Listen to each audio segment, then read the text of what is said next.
So my part is how to scale analytics and user research within the growth organization at Miro. And I'm Gabor. I am head of growth analytics here at Miro. And today also you will hear from Dima, my partner in crime, who is leading the product analytics organization. So I want to start with something what we call AMPed at Miro. Usually you in tech companies hear about PED, EPD, and all the different abbreviations which refer to product management, engineering, and design. At Miro, actually, our product organization is called AMPed. And there is a really clear reason for it. Because we believe that the 5 functions, analytics, marketing, product management, engineering, and design, we all belong together when we create our product. And of course, we partner with many other functions in customer success, customer support, customer education, sales, and so on and so forth. But these 5 functions are the ones what we consider part of our main product organization. And just a few facts about our growth since last April, but you've already know a couple of them, that Miro grew from 300 to 800 people since April last year. AMPed, which is the product organization within it, grew from 140 people to 350 people. So that's also a huge growth, what we've been through over the last year. And within AMPed, there are multiple streams, what we'll be talking about, and Dima will also mention. I am responsible for the growth stream, where we were 30 people last April, and now we are 95, approaching 100 people. And growth analytics, the team which I'm leading, grew from 4 people to 15 people. And we are growing rapidly still at the end of the year. So I'm looking for many people if you're interested. Just to show a couple of pictures of us, our funny and smiling faces. Given that we are in the pandemic, we still work from home, and we are co-located between Perm and Amsterdam, and we are also hiring in Berlin.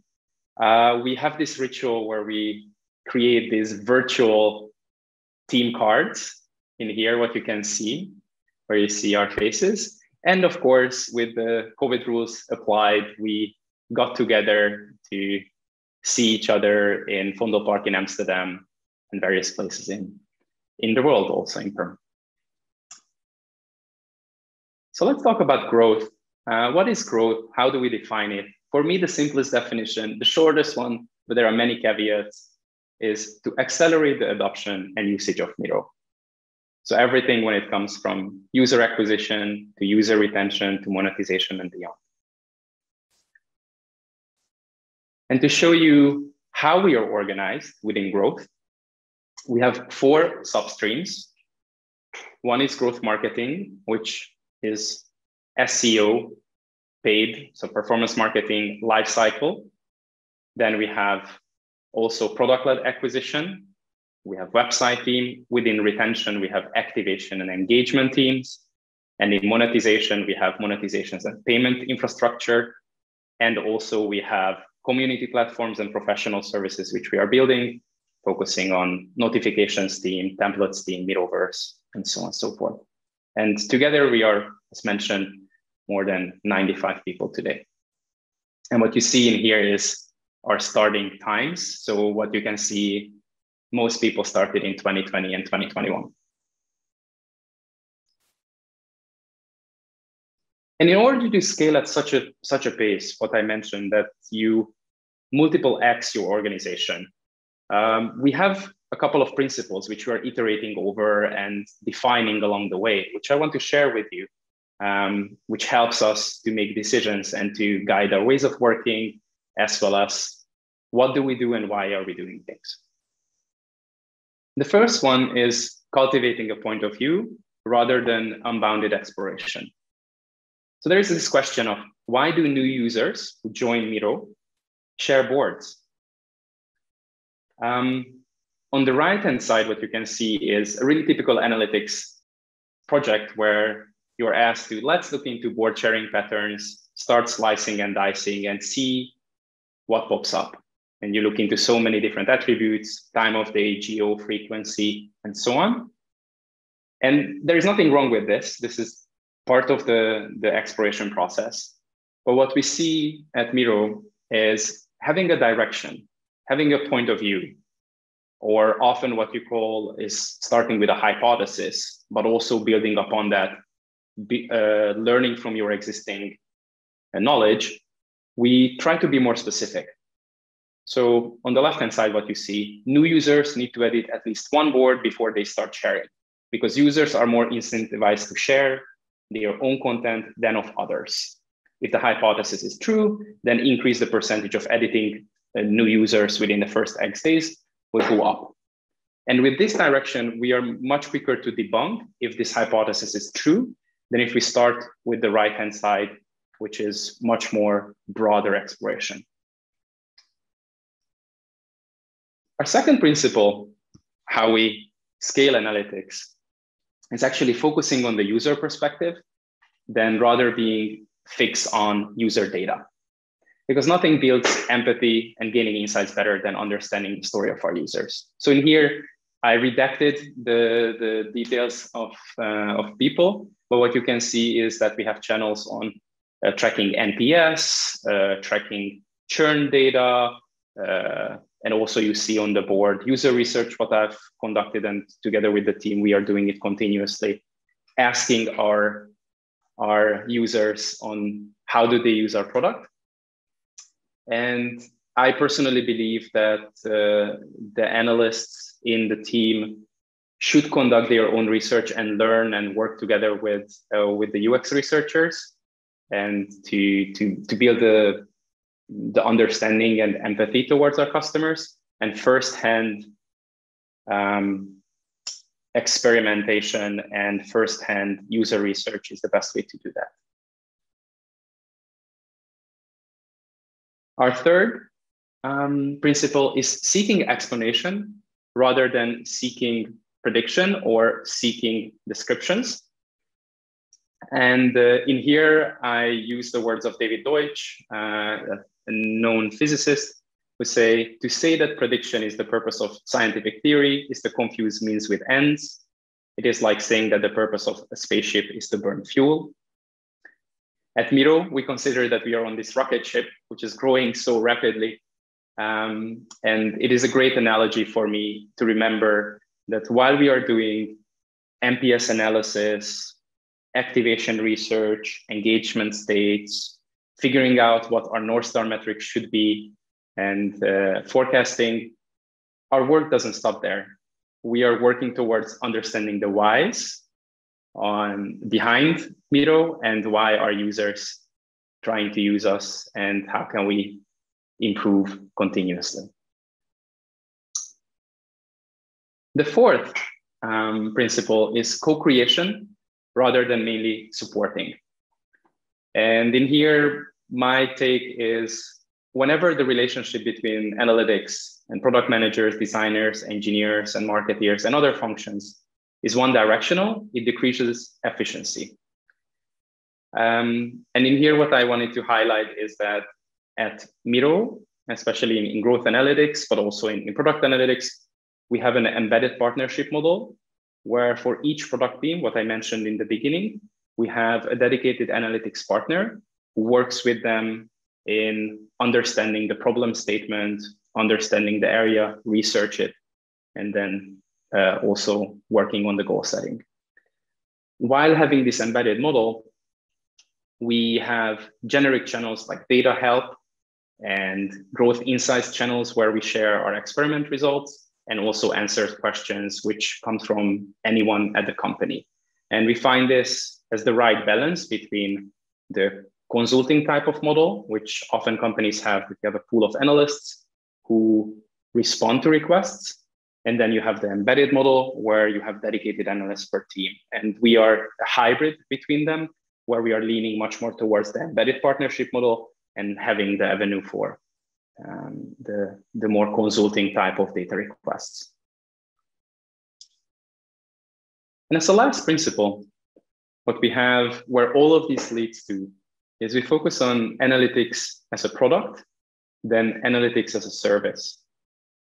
And what does this mean? It means that we have mentoring partnership workshops. We iterate and learn based on feedback, which we'll hear from Dima as well in a bit.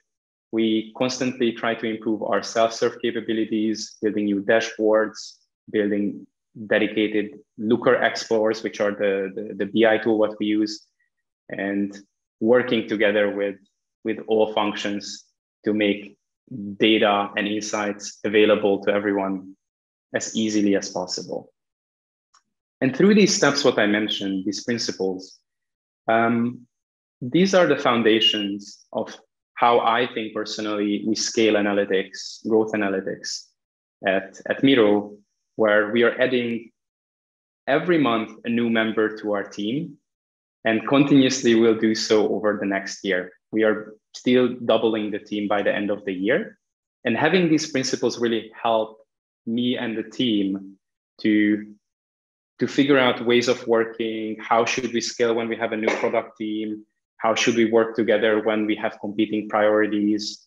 Analytics as a partner, for instance, or analytics as a product, sorry, versus analytics as a service helps us to keep at the forefront that we are aiming to build better and better self-serve capabilities rather than doing one-off analysis.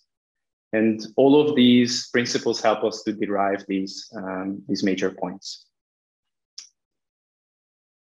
So if I want to summarize it up, how we scale analytics and how we scale growth analytics, namely is cultivating a point of view, focusing on user perspective, seeking explanations, co-creating, and analytics as a product are the main principles we try to scale with here at Miro. And thank you for listening. I hope that was insightful for you. And if you have any questions, please let me know, put it in the chat. I'm happy to answer it. And also we'll have a Q&A session at the end. And with that, I'm handing over the mic to my partner, Dima. And I will stop sharing my screen so you can take it over. Hey, everyone. Thank you for joining this meetup. My name is Dima, and I'm heading product analytics in Miro. And to explain you, in AMP, we have 6 product streams. Growth is one of them. 5 other streams are our core product and platform, then enterprise, use cases, and system. And product analytics is partnering with these 5 streams. Today, I will talk on the topic how to keep being thought partner for product in a hyper-growth setting. And here is the answer. You need to invest in this partnership. And next 10 minutes, I will explain you how we are doing that. I will start from this nice picture from Gartner on different stages of the startup and approach for building the product and development. And we are somewhere in the middle. So that means that we almost understand who are our users. And here I mean by users, I mean the users of analytics, like when we are thinking about analytics as a product, how we create value and what's their usage. But still, it's developing very rapidly. And there are some, like the major reason why, as Gabor mentioned, as a product last year, we grow X10 in terms of active users and X3 as a company. And basically that affects 3 major things that influence partnership between analytics and stakeholders. The first is number of partners and their organization changed dramatically. Their needs and questions to analytics also changed. And over that process, specifically a decision-making process, was affected significantly. We as analytics and as a company, how do we approach that speed? So basically how we can keep being efficient in such kind of high growth setting. On a company level, that's through culture and values. And I will skip this part. It's not the topic of today's meeting. At analytics level, I would identify three major components, principles, which Gabor just shared with you. Then our organizational design, it will be one slide, and partnership, which is the topic of this presentation.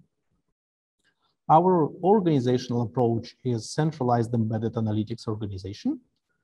Centralized aspect of that relates to org design, headcount hiring, then synchronization on methodologies, algorithms like scripts, whatever we can reuse in different areas, and also our guild and identity, including principles. Whereas embedded aspect relates to building relationships in dedicated domain and with people with whom you work directly. Then prioritization and also ownership, ownership for domain knowledge, for data models, and so on. And yeah, that could be the topic of different meetup because many exciting things under the hood of this slide. Get into partnership, I would mention 4 pillars which help you to build it, which are trust, commitment, communication, and mutual value for both sides. We use this kind of simple managerial framework to evolve, to develop it, starting from measuring, then analyzing, then synthesizing and converting into the plan, and then acting. And I will share with you now one cycle of this process. Get into measurement. These are both quantitative and qualitative. And I will not spend much for qualitative. Yeah, but here, like if you need, please ask for this. We have a kind of framework for qualitative feedback session with stakeholders to enhance product analytics partnership, which frankly speaking can be structured quite well, which is more to get insights and also to get some safe environment to share this feedback further with the team. I will speak more about qualitative, some insights and some actions that we did based on that. In the April, we designed a stakeholder survey. There were 2 aims for that. First is to identify blind spots, which are pain points, areas for improvements, and also areas of success. Over that, it was to experiment with this ongoing measurement for the partnership performance to implement it further. What specifically we were interested to discover? Several measurements, starting from ANPS, which is for analytics NPS, willingness to recommend analytics as a partner. This is widely used for product, but also like for employee NPS and so on. And this is a kind of synthetic metric. Then needs in data and analytics support. And then we used 8 dimensions to measure satisfaction, 4 for analytics services and 4 for relationships. And here you can see what we tried to measure, like clarity of metric naming, accuracy of reporting, discovery and source analytics, analytics support with the data, it's for analytics services. And then back to transparency, speed of delivery, communications, and thought partnership for relationships component. And We sliced it for tenure at Miro for product streams, for functional role, and for leadership role, like to get a better perspective on perception of our stakeholders. What insights, and I will share with you very high level we've got from that. First is our analytics NPS is 31, which is quite high.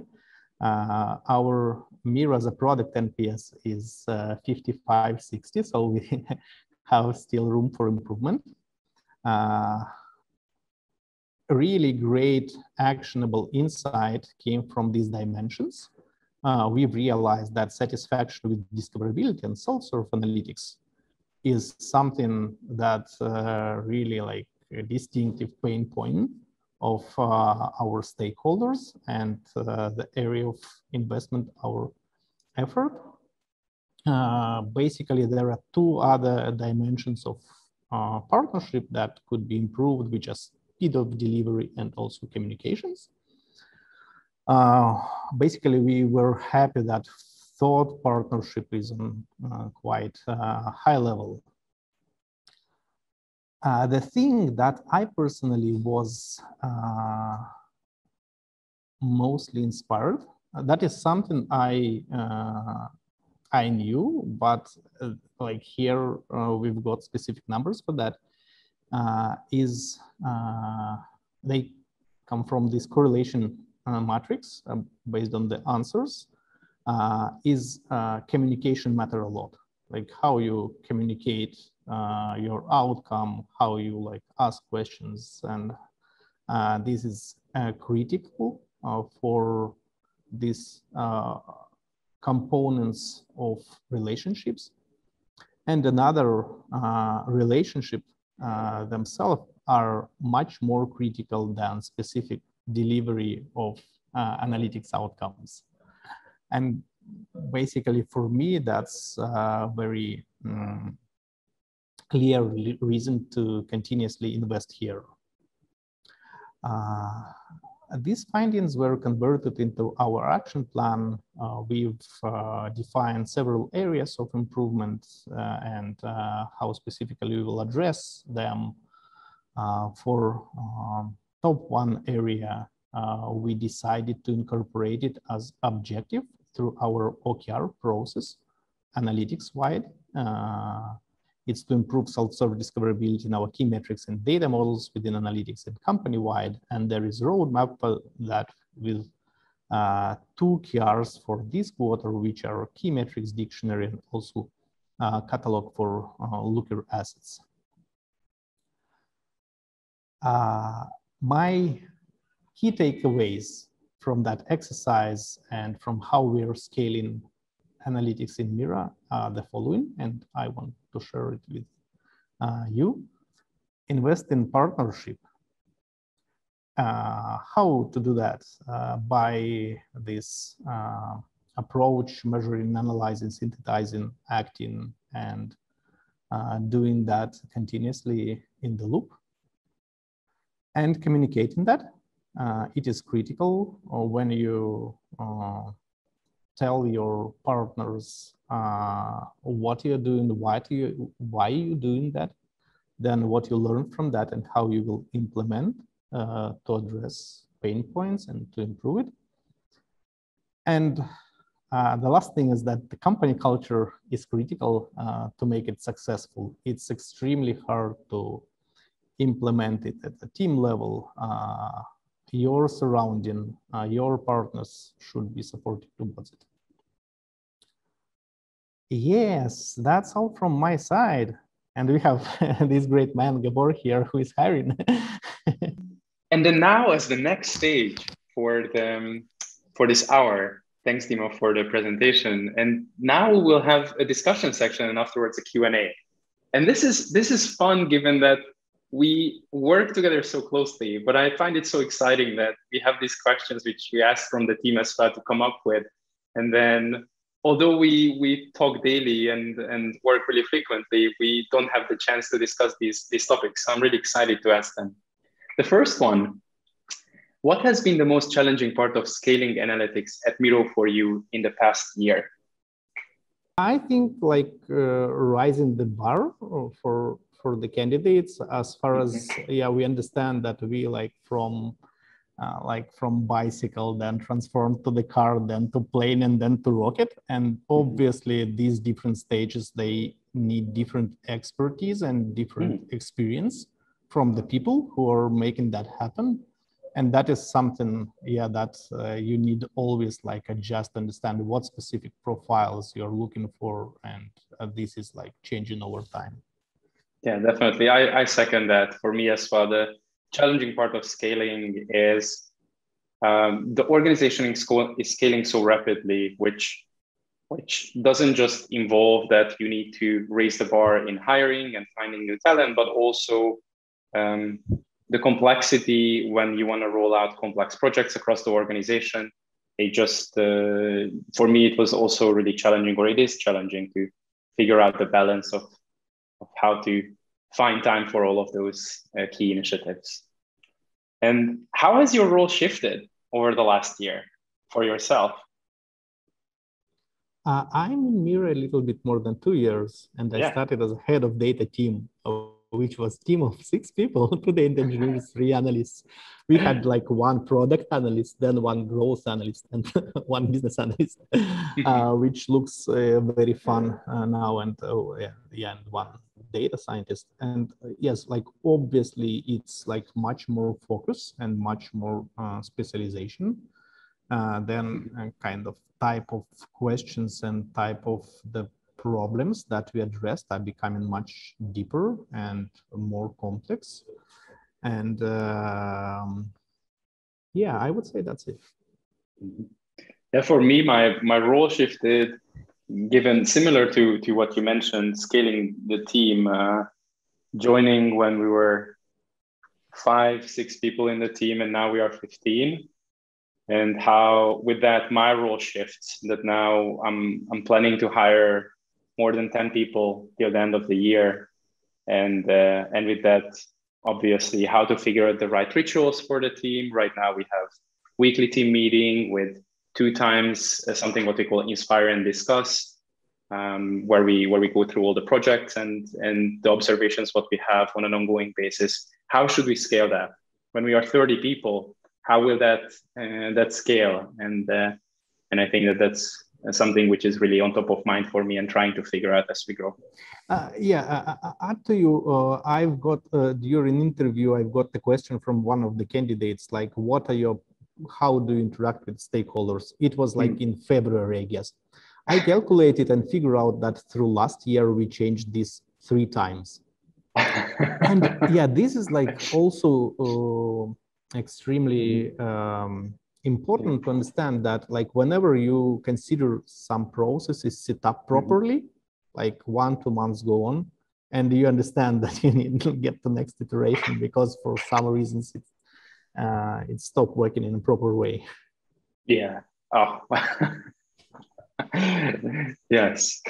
My next question is, what differences do you see between our product analytics and growth analytics? I see at least one. So growth analytics is more A/B test driven, correct? Like when you need to iterate, understanding what's the best way to ship value for users, accounting for their like heterogeneity, segmentation, so on and so forth. Product analytics, it's about building core value. So it's more driven by like understanding user behavior, their like problem needs, and also strategy and product vision driven. What do you think about that? The way I see the difference, and I find it fascinating. To me, it's more in the way we are organized. Growth teams tend to be organized according to user stages, lifecycle stages, user acquisition, user retention under that activation, engagement, and monetization stages.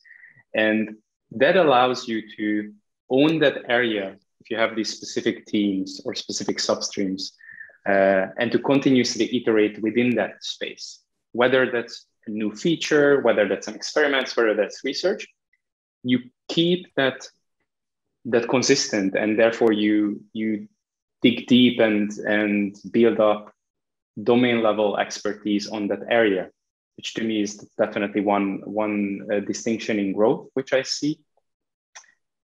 And yeah, with that, I agree that the methods of how we uncover our insights is heavily driven by foundational research as well as rapid experimentation. And an additional point, which I think is also important, as you mentioned, that focusing on core value in growth, I think that what is additional to that is focusing on the adjacent user, which is everything outside of the really core user persona. There are so many variations when you scale you need to cater to, because a horizontal product like Miro can be used in so many different ways in order to personalize your onboarding experience, personalize your onboarding sequence emails. That is the thing which growth teams tend to focus on heavily. Gabor, what is the top challenge and question in growth analytics? Ooh, I think that the top challenge right now is we have grown so rapidly over the last year, and we are growing at a really fast pace. Is how do we identify the in that curve of early adopters to early majority, late majority, where we are today?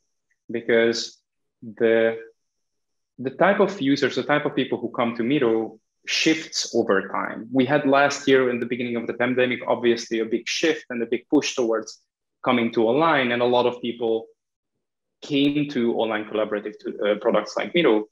And today, 1 year later or a bit more, we try to understand, should we shift something in our onboarding and through that our activation funnel and engagement funnel, because we have nuances of how users are familiar with online collaboration. And to me, that is a fascinating topic because that over encompasses everything. How should we communicate with them? Should they use templates?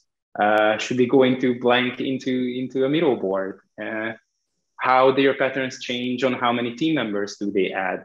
And all those dynamics which are relevant to figure out how can we help them best. That is definitely top of mind for me. It's a great question. For product analytics, I would mention two questions. Yeah. So the first one is kind of fundamental. What do people do on the board?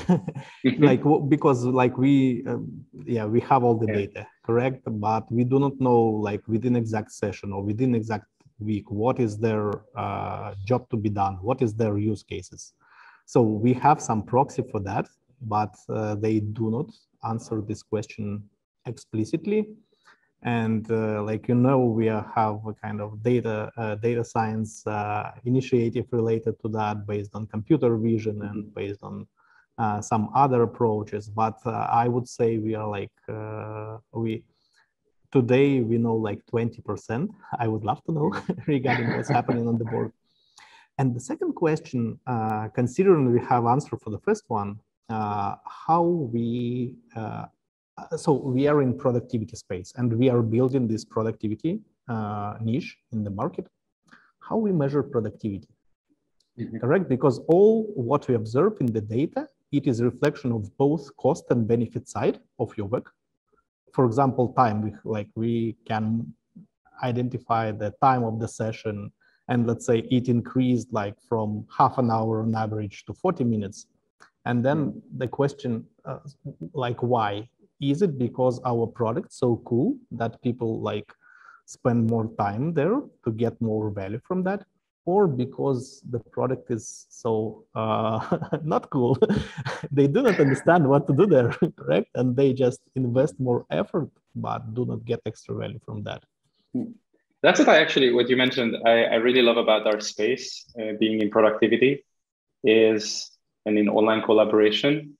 I often consider it as the honest product space, because if you don't get value out of the product, you will not use it. this is not something that you can incentivize in other means. It's not a transactional service. It is not something I can tell you, hey, Dima, just come to the board and use it for your own productivity. It doesn't work. You can help people to understand the value of the product and how to use it. So definitely we can work a lot on reducing the frustration when you are seeing something for the first time and you don't know how to navigate it. But after that point in time, if you find value in it, you will start using it. And products like Miro, they tend to have really high natural frequency. People use it quite frequently on a weekly or daily basis, which allows us to gauge if we are doing a good job. And to me, that's really important. That was a really big reason why I joined Miro, because I love this space personally. I love the productivity tooling space. Mm-hmm. And also I find it really amazing that I work on a product which allows me to serve people with a need if they have it. And I believe most people have this need. And our job is to figure out how we can help them to see it and to find the best way to collaborate and work. Yeah. So you're saying my second question is not valid because retention and engagement. Tell us like what's happening with, I think that there are many ways to measure it, right? Yeah, this is a great point, that I believe that frequency is one measure, and what you mentioned, the depth of engagement in per session, and there are other proxies which I definitely believe that we should keep an eye on to understand what's happening. And the next question, how do you see the future of Miro post-pandemic? So my first belief, and we have some evidence, some external evidence for that, is the world will not get back to pre-COVID. That is hybrid regime, where part of your working time you spend in office and another part is wherever. That is something that will happen.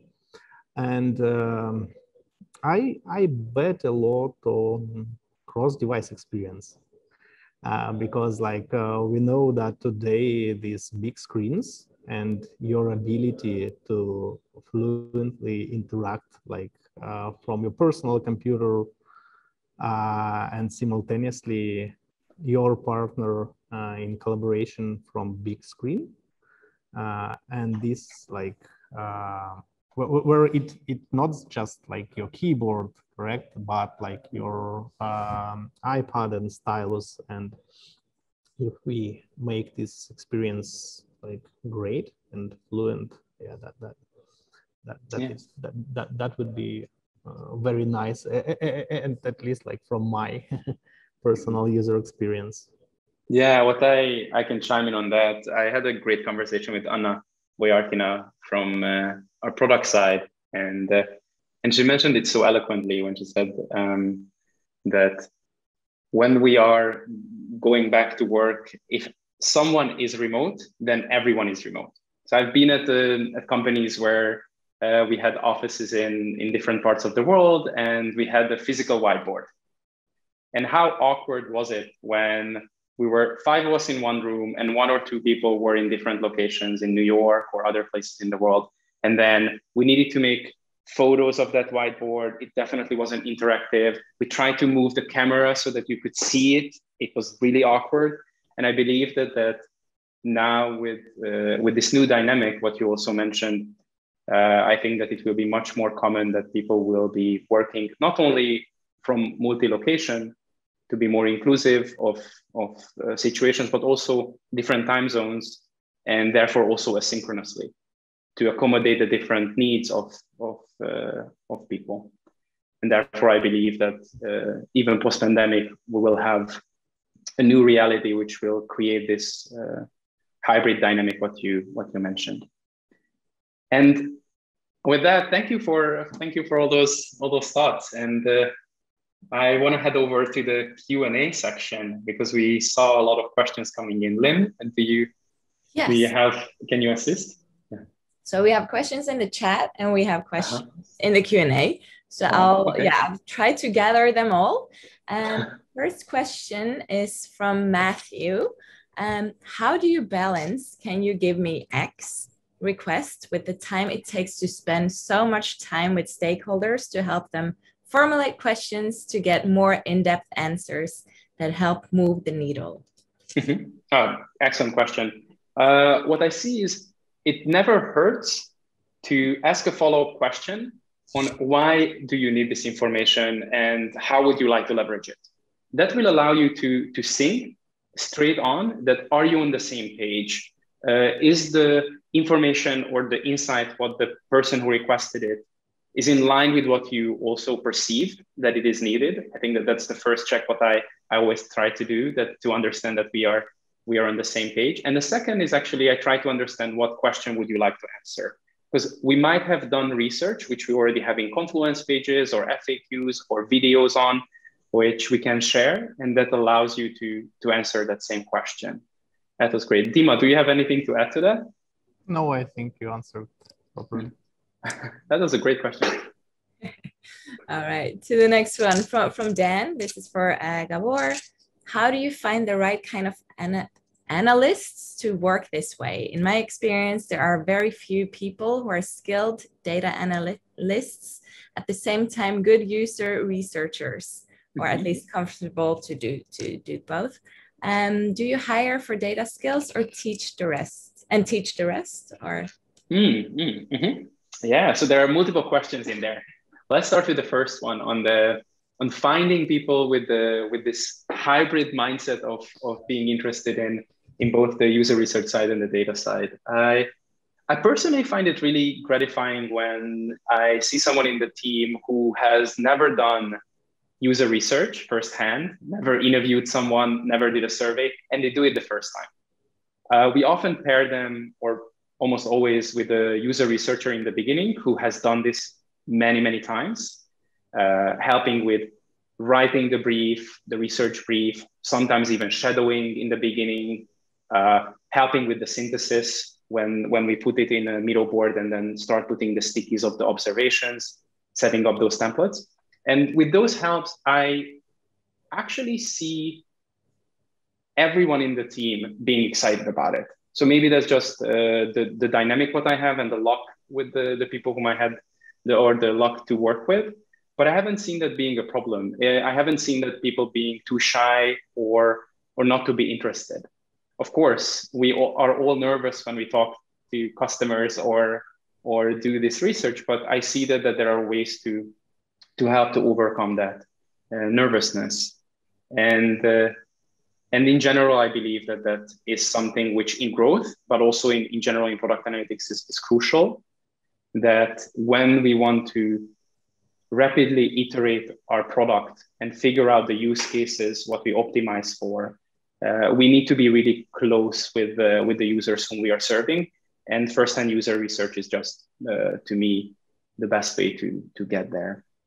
And the second part of the question was related to do I look for the data acumen or the willingness to learn? I answer this question in a way that it depends on the scale where we are. So today, when we are rapidly scaling Miro and need to hire 10, 15 people within the team to work together with the product teams and own that area and scale, in the embedded model, I actually look for demonstrated experience in data analytics and in product and growth analytics. That is something which I find important. Meanwhile, I see this balance of 70-30. So 70% is something what you should already have demonstrated in your previous experience, which we are testing through our take-home test and our interview process, where you are talking to PMs or other stakeholders and fellow analysts, as well as the other 30%, which is totally new to you, things which you have not experienced. And I definitely can tell it's for me as well, like dropping people into the deep while having some guidance with the system what we have around is the perfect environment for people to join a company like Miro and to learn. And I believe that there is this other model, the 70-20-10 model, which I also use in hiring, but also in nurturing talent. 70% you learn through the job, 20% you learn from your peers, and 10% you learn from organized courses and other material.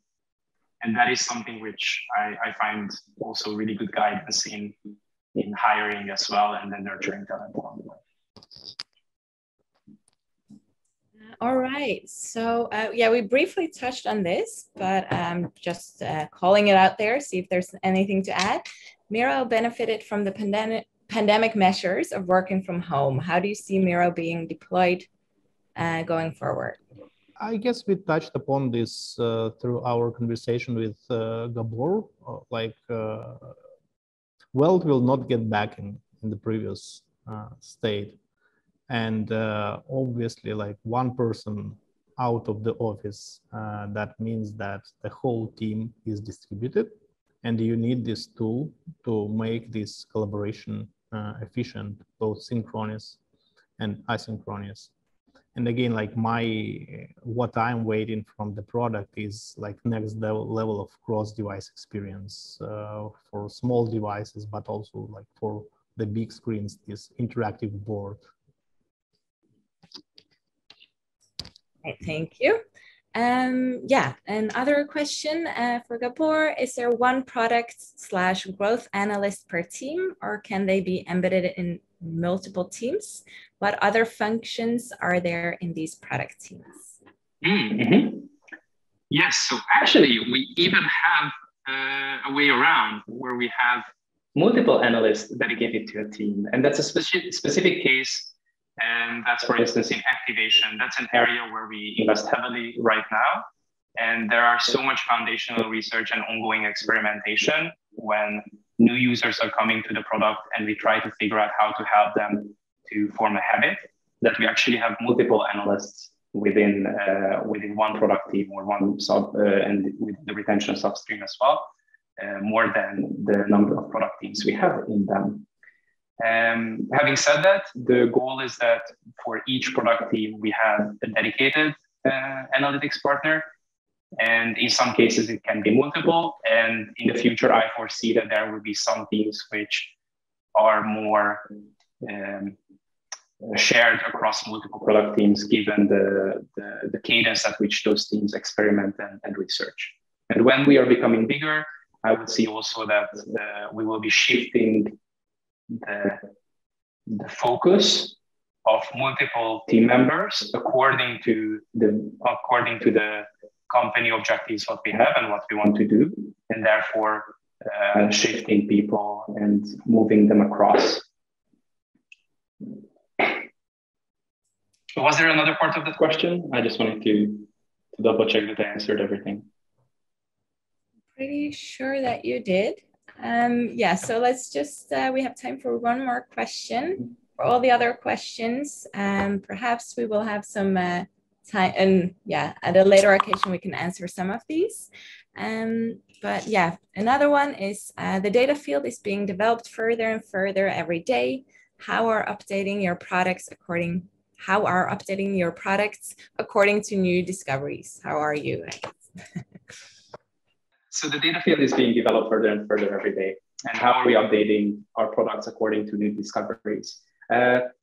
This has multiple layers. And I think that the first layer is, how can we build a foundational system to iterate fast and add new functionalities or remove functionalities on the go? What that means is, how do we create an engineering infrastructure, an experimentation infrastructure, a notification system, which allows us to modularize our work and to spin up and to create new versions of our product to meet the needs of our users based off of our research. And therefore, through that modularized system and the flexible architecture, we're able to adapt to the new discoveries what we have. That's also a really good question, which I think is solved by foundational work, what we do, what we also prioritize each quarter. How can we create something which allows us to iterate faster the next quarter? How can we iterate for increasing our learning speed? Great question, Arjen.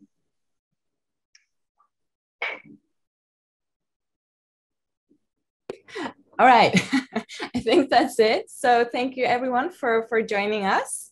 I've created a very brief, quick survey for some feedback. Please take the time to fill this in. That will help us a lot. And yeah, thanks so much, Gabor and Dima, for your answering the questions and for your presentation. And hope to see you all next time. Thanks, everyone.